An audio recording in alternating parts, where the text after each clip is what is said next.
अस्सलाम वालेकुम।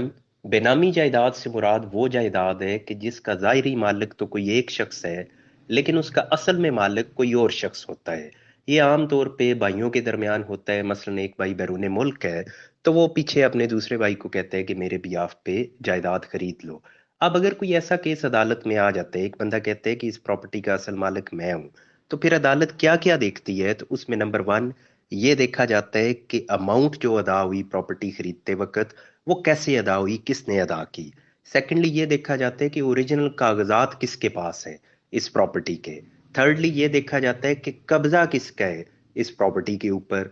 फोर्थली ये देखा जाता है कि वजह क्या थी, कि एक बंदा कह रहा है कि मैंने अपने नाम नहीं कराई, तो क्यों उसने अपने नाम नहीं कराई।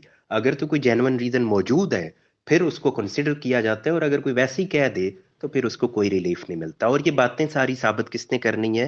जो क्लेम कर रहा है कि ये प्रॉपर्टी मेरी है।